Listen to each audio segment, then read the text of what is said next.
un estado de alteración en el sueño, cansancio y muchas veces irritabilidad. Estas secuencias de presencia de vómitos van a estar de forma leve cuando ocurren una o dos ocasiones en el día. Posteriormente a esta molestia, la paciente puede ingerir alimentos, aunque sea en poca cantidad, pero son tolerables por ella. En cambio, la hiperemesis gravídica, la hiperemesis son vómitos que son persistentes. Es una intolerancia total alimentaria, tanto al contenido líquido como sólido. Estos vómitos llegan a ocasionar trastornos electrolíticos. Puede haber una pérdida ponderal importante, quiere decir que hay una pérdida de peso porque la paciente realmente no tolera en absoluto ningún tipo de alimento. La pérdida de peso se puede ver hasta de un 5% inicialmente, hasta casos mucho más severos, que incluso hay pérdida de peso de hasta un 10 a 20%. Está presente la hiperemesis en un 0,5 a 2% de los gestantes habitualmente. Inicia de forma precoz alrededor de las 4 a 6 semanas y hay un pico entre las 8 y 12 semanas por el mismo concepto de incremento de concentraciones hormonales, pero jamás va a pasar de las 20 semanas. Cuando ya hay un cuadro similar de vómitos e hiperemesis, ya no podemos hablar de una hiperemesis, ya podría estar asociada a algún otro cuadro. Va a ocasionar la hiperemesis una cetosis por la inanición. La paciente prefiere no comer en absoluto, entra en un cuadro de hipocalemia, le ocasiona una alcalosis metabólica por la pérdida del ácido clorhídrico constante con los vómitos y obviamente si vemos esto a la larga puede ocasionar neuralgias o una polineuropatía debido a la deficiencia de vitamina B1.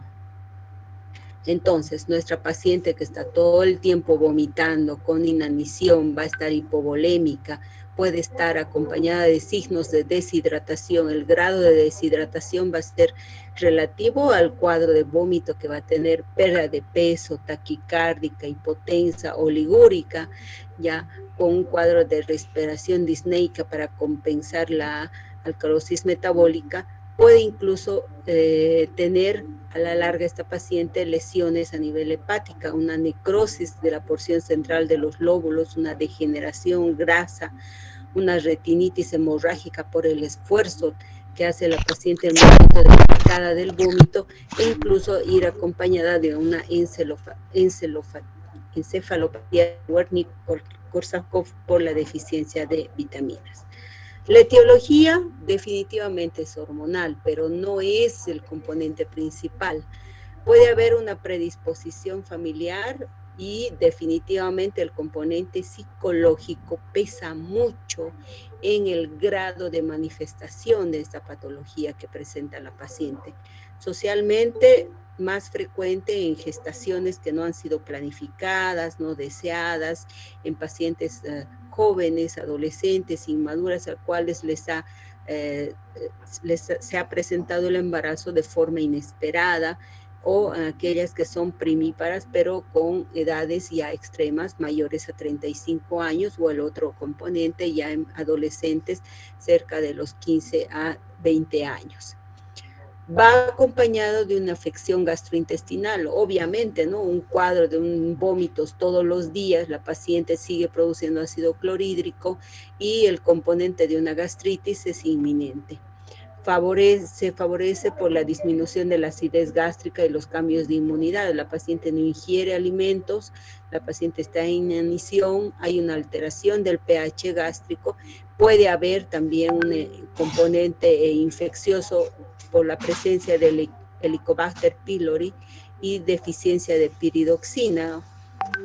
Y estas pacientes pueden cursar con cuadros gástricos como gastroenteritis, colecistitis, pancreatitis, incluso en algunos casos. Esta etiología hormonal, como les comentaba al inicio, la elevación de la gonadotrofina coriónica y el estrógeno y progesterona, que son parte de las hormonas propias del embarazo, van a ir acompañadas también de un incremento o una liberación de hormonas tiroideas, que por su fracción alfa común pueden ocasionar cuadros similares a un proceso de hipertiroidismo transitorio. Como les había dicho, si fuera un cuadro de hiperemesis concreta sin otro componente, pues debería resolverse antes de las 20 semanas. El déficit de hormonas adrenocorticotropas a nivel hipofisiario también ocasiona un cuadro similar. La liberación de andrógenos también ocasiona un cuadro similar. Y obviamente la fracción beta del HCG causa una estimulación a nivel del tracto gastrointestinal en mayor proporción que en otros órganos. El inicio de ese incremento hormonal va a ocasionar mayor cantidad de cialorrea, mayor cantidad de liberación gástrica por el mismo estímulo hormonal. Y los estrógenos que van a ocasionar que el estómago tenga un vaciamiento lento, un vaciamiento enlentecido y una motilidad también lenta, y esto va a ocasionar una alteración en el pH gástrico. Y si a eso le sumamos la presencia de un helicobacter, que es muy común en nuestro medio, ya va a ir mucho más intensificado los síntomas gastrointestinales. Dentro de la fisiopatología, definitivamente vamos a hablar ya la reducción de aporte alimentario, el organismo que va a recurrir a las reservas propias para empezar a consumirse, glúcidos, un catabolismo de grasas, aumentar la producción y acumulación de cuerpos cetónicos, porque es un efecto reflejo.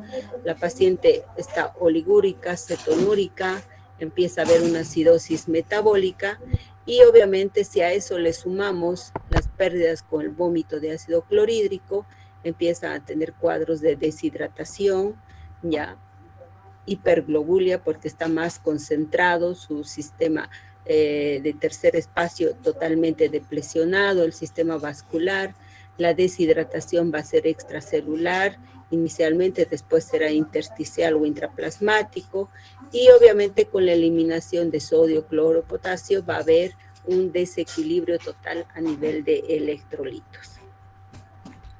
La alcalosis que va a condicionar a la paciente una alcalosis metabólica, la paciente se va a sentir con una apatía, confusión, arritmias, irritable, con una irritación neuromuscular.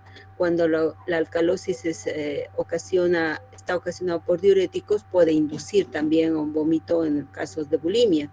Eso son casos patológicos, pero cuando hablamos de hiperemesis en sí, está ocasionada por el exceso de eliminación de potasio, sodio y cloro por la eliminación gástrica.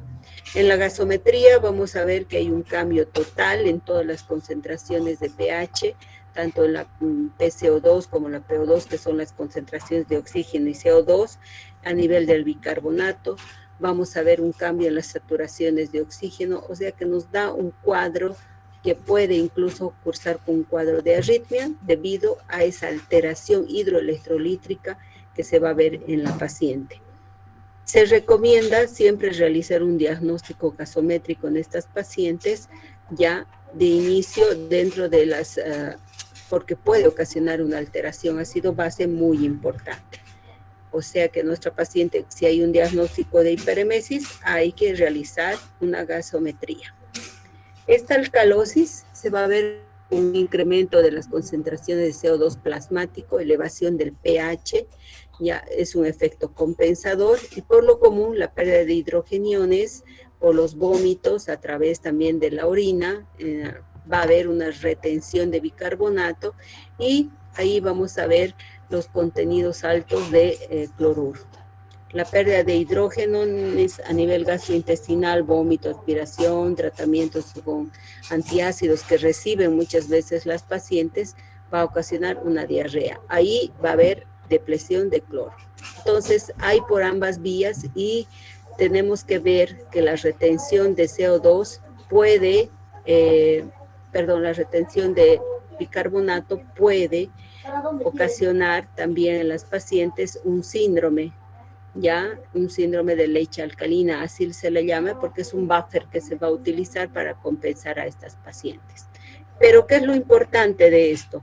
Lo importante de esto es que tenemos que tratar de mantener un volumen extracelular a estas pacientes administrando líquidos para compensar estas pérdidas y también compensar las pérdidas gástricas, pero también hacer la compensación de electrolitos para que las pacientes tengan ya un sistema equilibrado, un sistema de equilibrio ácido-base ya compensado.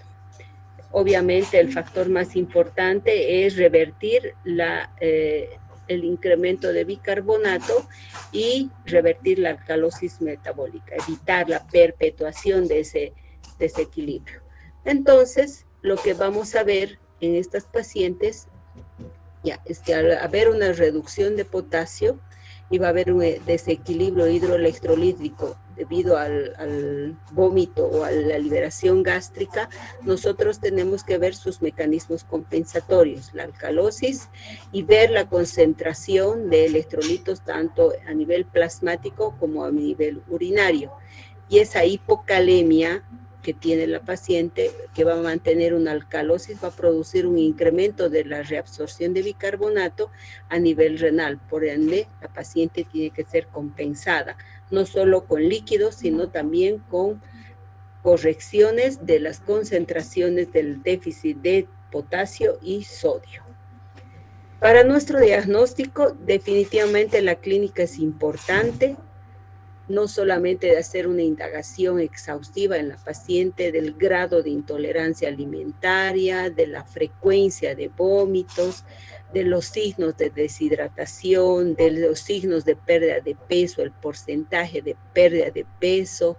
En el laboratorio también vamos a ver las concentraciones de electrolitos, sodio, cloro, potasio, ¿ya?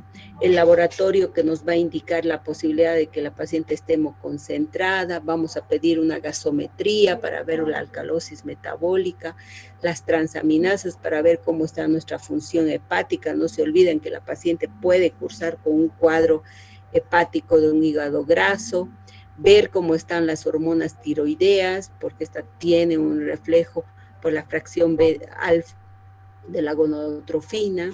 Vamos a pedir una ecografía abdominal, una ecografía obstétrica transvaginal para la edad gestacional y en algunos casos incluso una endoscopía. ¿Por qué? Porque estas pacientes van a ir acompañadas de cuadros gástricos y hay que descartar la posibilidad de cuadro gástrico y no una hiperemesis. Dentro de los estadios clínicos que vamos a observar a estas pacientes con hiperemesis, vamos a hablar de un estadio 1, que es una pérdida de peso gradual, que va acompañada de unos primeros síntomas de desequilibrio, a veces calambres, a veces náuseas, adinamia por la hipopotasemia. Un estadio 2 donde ya esto se va a manifestar con grados de deshidratación aguda, hipotensión o taquicardia, la paciente se encuentra oligúrica o anúrica porque definitivamente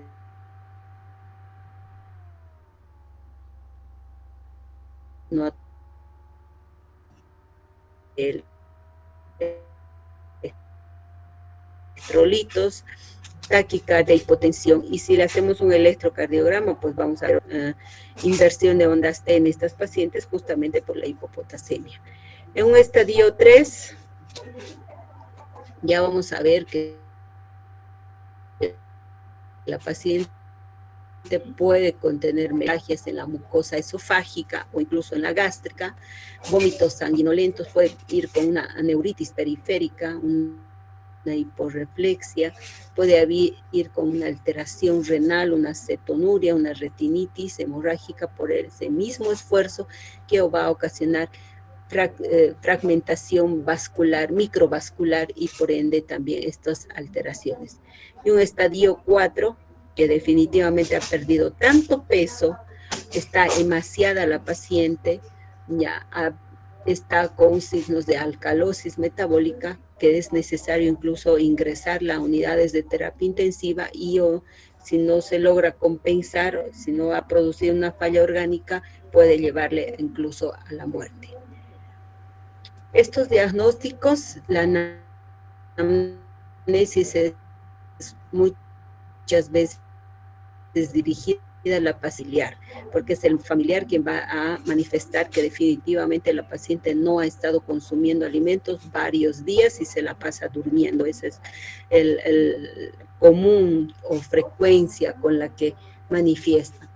Y para poder determinar definitivamente si es que esta paciente está haciendo un cuadro de hiperemesis, se han generado escalas de evaluación en base a la anamnesis.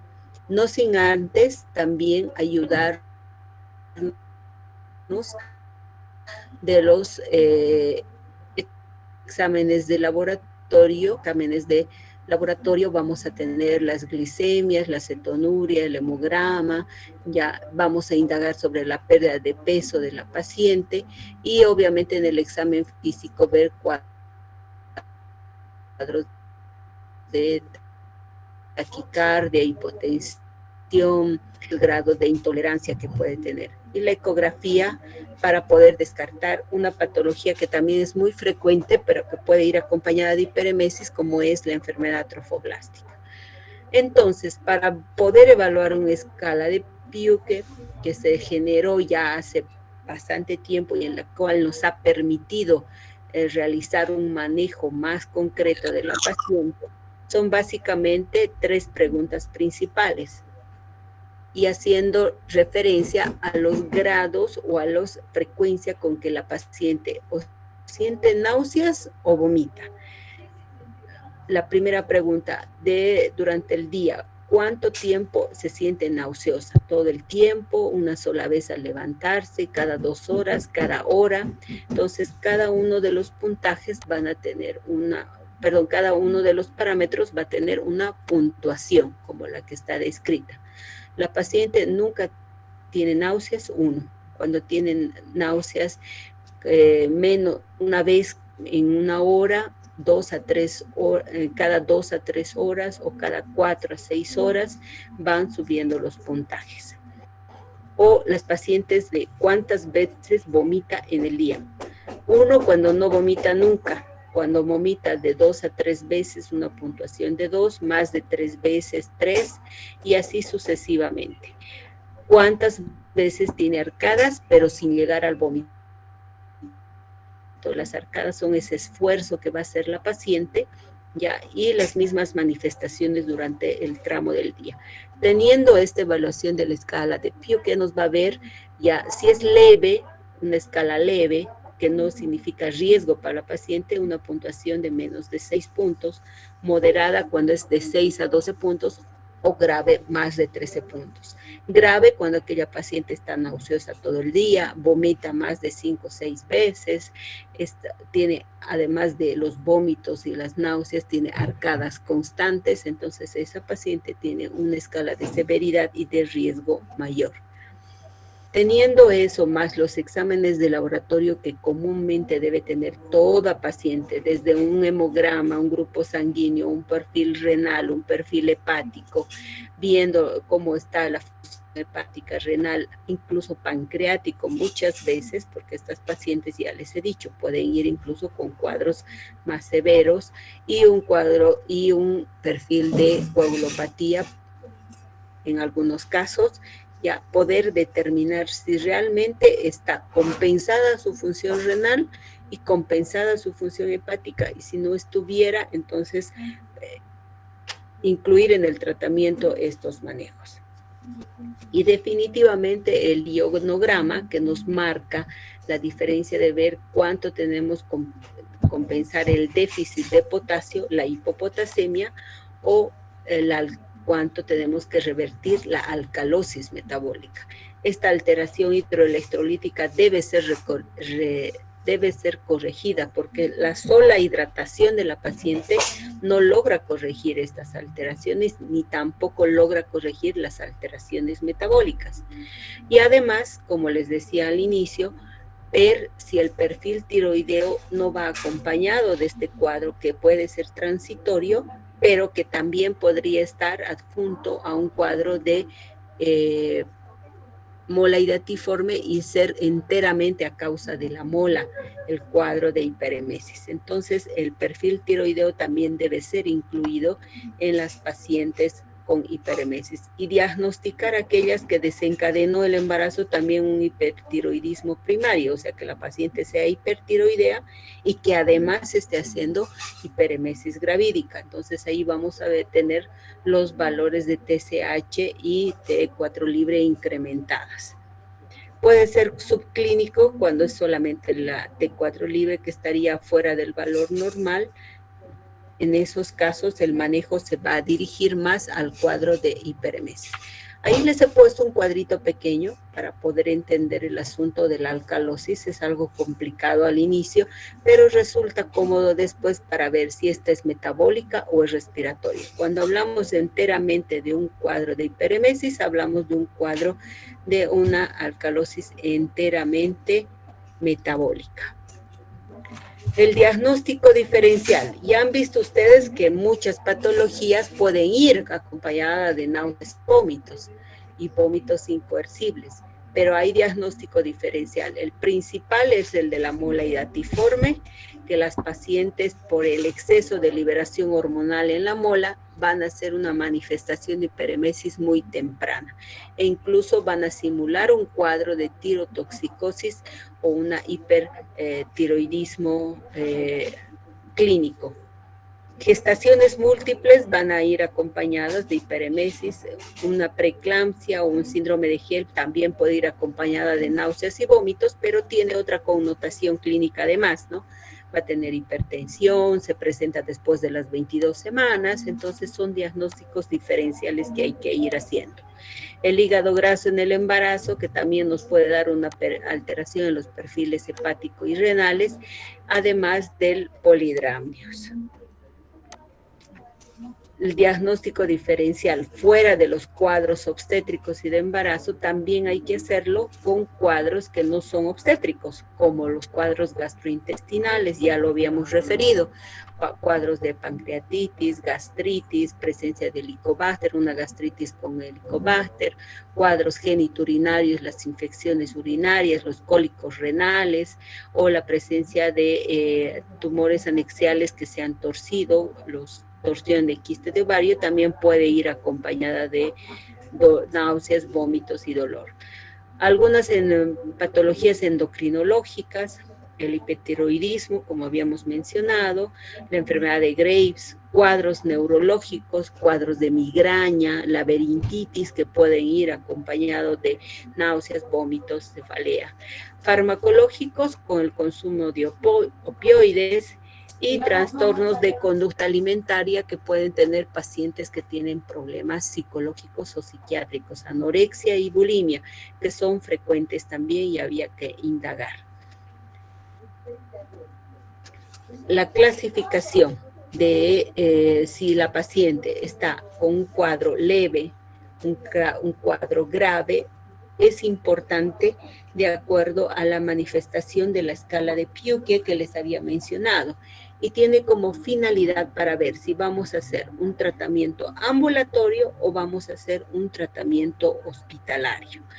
El tratamiento, el caso de un cuadro leve a moderado, cuando nuestro índice de Piuque más o menos está calificando entre 3 a 12 puntos, entonces sin signos de deshidratación, donde la pérdida de peso es menos del 5%, donde hay una buena función renal, donde la concentración de sodio, potasio, cloro están dentro de la normalidad, nos permite solo con un manejo ambulatorio.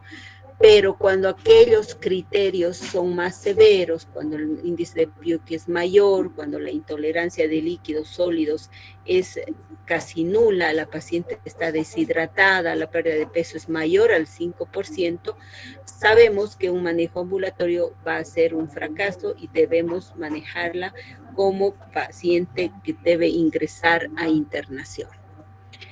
Lo primero que tenemos que corregir dentro del proceso de la internación es definitivamente la deshidratación. La deshidratación que puede ser leve, moderada o severa de acuerdo al porcentaje de cálculo que vamos a hacer en esa paciente.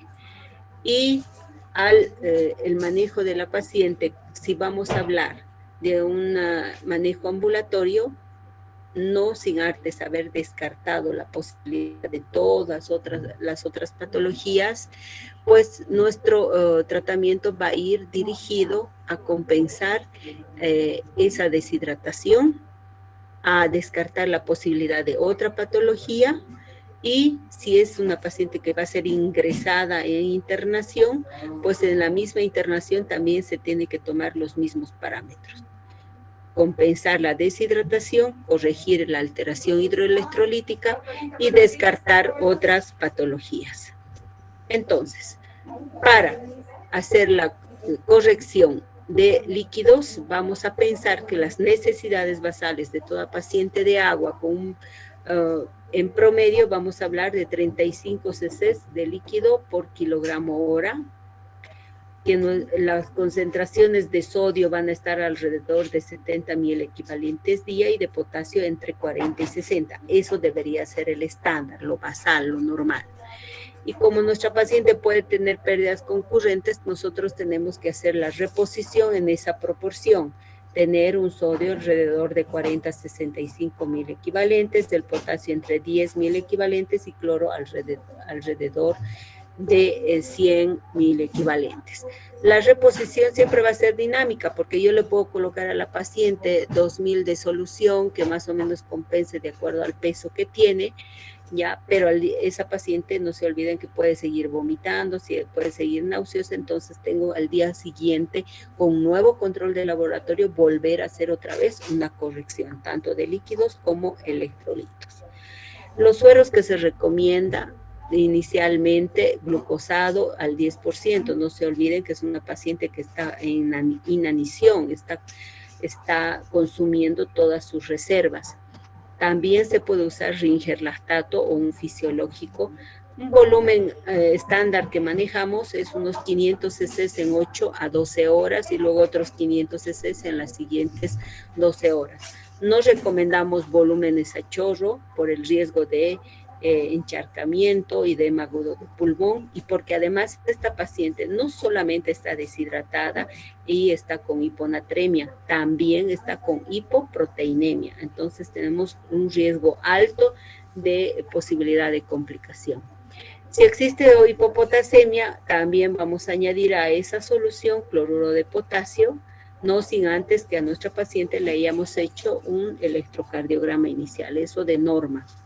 La dosis de corrección del potasio lo vamos a hacer alrededor de 1.000 equivalente kilogramo día repartidos en las soluciones que vayan a ser administradas, y recordando que una ampolla de cloruro de potasio tiene más o menos 10.000 equivalentes.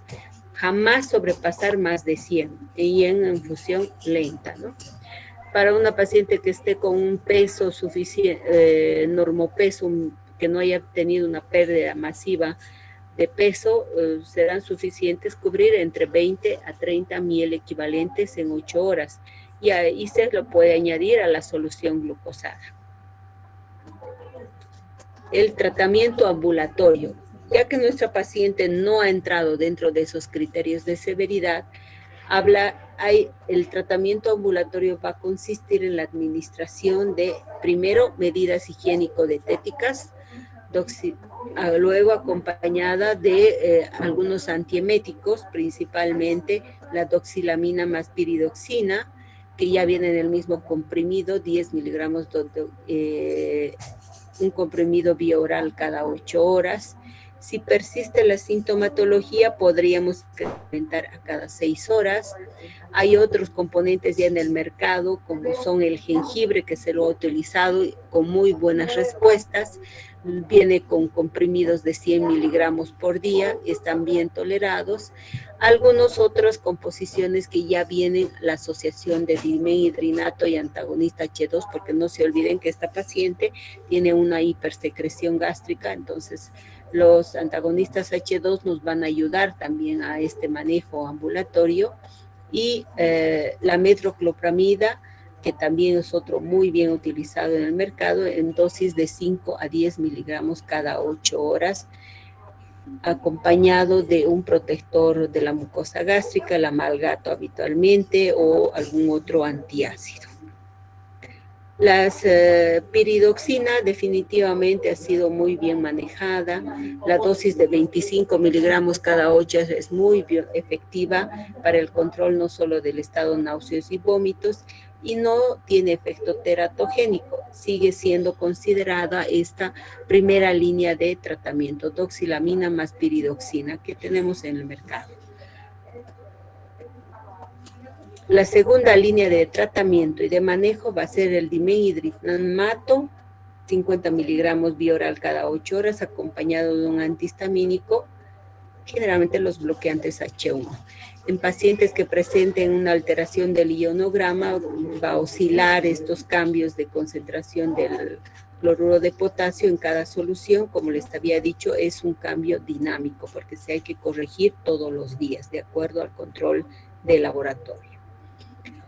Entonces, podíamos utilizar como primera línea la vitamina B6, le agregamos la doxilamina o podríamos sustituir la doxilamina con el dimenhidrinato, corregir la deshidratación con soluciones cristaloides o glucosa al 10%, un antiemético, la metoclopramida, el ondansetron. Habitualmente responden bien a la metoclopramida endovenosa o incluso vía oral, pero en aquellos casos en que no hay una buena respuesta, recién podríamos usar la prednisona. Habitualmente, ¿qué es lo que utilizamos? En pacientes que a pesar de todo el manejo ha persistido el grado de náusea, vómito y persiste la deshidratación. En aquellos pacientes en que podríamos utilizar doxilamina y vitamina B6, ya en cuadros no deshidratados, y el manejo bioral más el jengibre, que en algunos casos se han tolerado bien, y no se puede utilizar el jengibre por vía endovenosa porque no hay en ese tipo de presentación, y obviamente evaluando la pérdida de peso que tiene la paciente y la tolerancia oral. El objetivo del tratamiento, si ustedes se fijan, es sintomático. Corregir la deshidratación, corregir el déficit de electrolitos, evitar los vómitos, ya es ir a corregir toda aquella sintomatología. Pero es básico y clave el apoyo psicológico. Como han visto ustedes dentro de la etiología, el incremento de la concentración hormonal, pero también la inestabilidad emocional de esa paciente debe ser manejada, porque si no corregimos eso, la paciente va a salir del hospital con su tratamiento tolerando la vía oral, pero si su estado emocional, psicológico no está estable, esa paciente va a volver a recaer otra vez en un cuadro de hiperemesis. Las recomendaciones de una dieta seca fraccionada y el antiemético más la piridoxina están bien toleradas, y el manejo y el tratamiento y la reposición de esta dieta es escalonada, o sea, por días. Probablemente la paciente, si está internada, va a tener 1 o 2 días sin tratamiento, sin ingesta de alimentos, y solamente la hidratación y más la compensación de sus electrolitos. Posteriormente se va a ir dentro de las 48 horas recién administrando la vía oral de forma fraccionada. No es de forma inmediata. Dentro de las complicaciones que vemos en estas pacientes, el grado de deshidratación puede condicionar un cierto grado de lesión renal aguda si nosotros no compensamos esa deshidratación. Puede haber una ruptura diafragmática, el síndrome de Boerhaave, por los esfuerzos que hace la paciente. Puede haber una neumonía por aspiración en aquellos casos donde sea no necesariamente contenido alimentario sólido, sino también ácido clorhídrico que se han aspirado a las pacientes. La hipoproteinemia, como les había comentado, y la hipopotasemia, y el síndrome de Mallory-Weiss por el exceso de esfuerzo ya en las arcadas y los vómitos, y obviamente los cuadros psicológicos, depresión, ansiedad e incluso pacientes maníaco-depresivas, y la ausencia de asistencia laboral, que es obviamente por razones obvias la paciente se siente totalmente adinámica como para poder ir a su fuente laboral. Lo que hay que evitar en estas pacientes cuando los cuadros son crónicos son básicamente dos síndromes de Wernicke-Korsakoff, que está muy bien estudiado, y sobre todo el síndrome de Wernicke es un cuadro neurológico agudo con oftalmoplegia, ataxia y alteraciones confusionales por razones obvias, déficit, deshidratación y cambios hemodinámicos y cambios a nivel electrolítico. Y el de Korsakoff, que va acompañado de fases amnésicas crónicas en las pacientes, y obviamente repercute en la incapacidad de aprendizaje. Son pacientes que pierden la memoria o no recuerdan. Por eso les decía al inicio que cuando hacemos la anamnesis en cuadros así severos que están ya con emaciación incluso, a veces las pacientes no son confiables en reportar sus síntomas, son los familiares quienes van a darnos una mejor panorama de toda la sintomatología y lo que ha acontecido. La mielosis pontina, que también es una desmielinización osmolar que se da en la protuberancia, secundaria justamente a la hiponatremia. Entonces son cuadros que pueden repercutir en una paciente y pueden darse justamente por esa alteración hidroelectrolítica y deshidratación que hay. Las complicaciones en el feto, no hay un estudio concreto que haya remarcado. Generalmente si esta paciente de hiperemesis tiene un manejo y se ha compensado la hidratación y se ha corregido los electrolitos, no hay consecuencias. En algunos otros casos sí, cuando la paciente está todo el embarazo con cuadros de vómitos, puede haber una cetonemia materna que puede ser tóxico para el feto, ya porque los cuerpos cetónicos atraviesan la barrera placentaria y pueden ocasionar ciertos cuadros neurológicos en el feto. Cuadros de retardo de crecimiento en aquellas pacientes en las que no se ha logrado compensar la pérdida de peso y van acompañadas de hipoproteinemia durante todo el resto de la gestación. Sí se puede ver cuadros de retardo de crecimiento. Los criterios que voy a tener yo de dar de alta a mi paciente, obviamente y por razones obvias, va a ser el grado de tolerancia alimentaria y oral, ¿no? Una vez compensados los electrolitos, una buena diuresis y la paciente hemodinámicamente estable y también emocionalmente estable, porque se supone que durante todo ese proceso ha recibido también un apoyo psicológico. Ir vigilando la estabilización en el peso y el incremento paulatino de acuerdo al grado de pérdida que haya presentado. Medicamentos que habitualmente usamos y no debería ser administrado al inicio, el ondansetron, como les decía a un inicio, que está todavía proscrito, y la ranitidina, aunque lo hemos usado empíricamente y no hemos tenido complicaciones, y desde buenos años han tenido buena respuesta, porque es un beta bloqueante noble que evita sobre todo las complicaciones gástricas.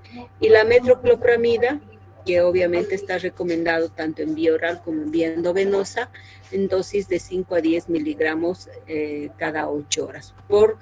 Se prefiere que sean cortos días de uso, o sea, pocos días, ¿no? Por el efecto extrapiramidal que produce cuando son de uso prolongado, más de 5 días.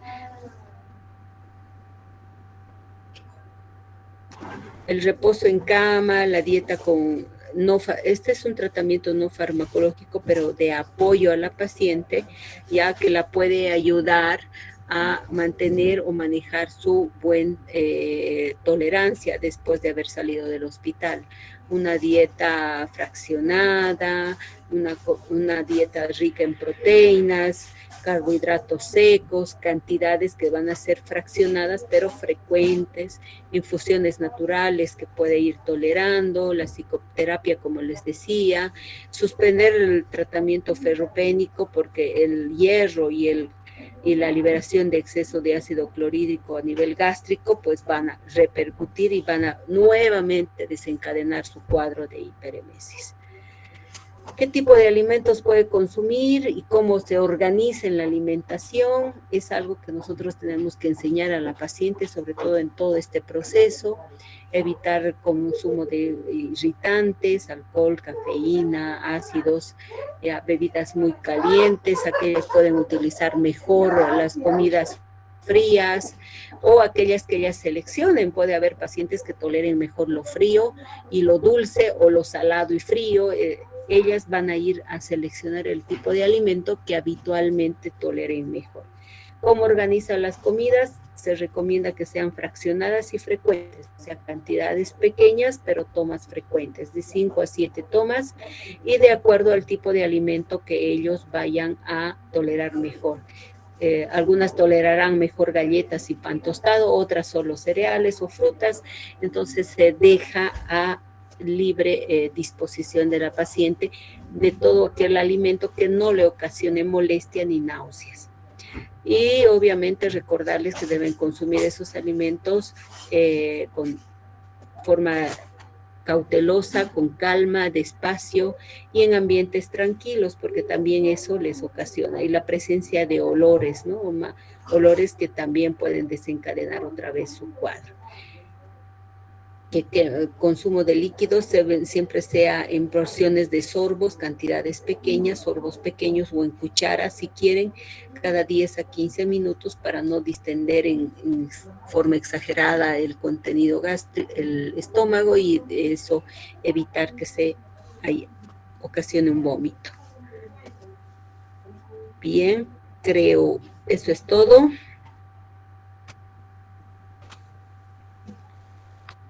No sé si hay preguntas o alguna consulta.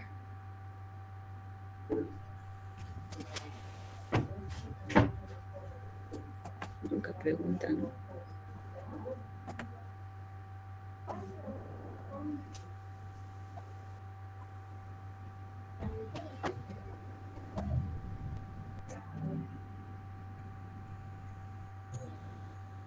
¿No? Bueno, damos por finalizada la clase entonces. Muy buenos días.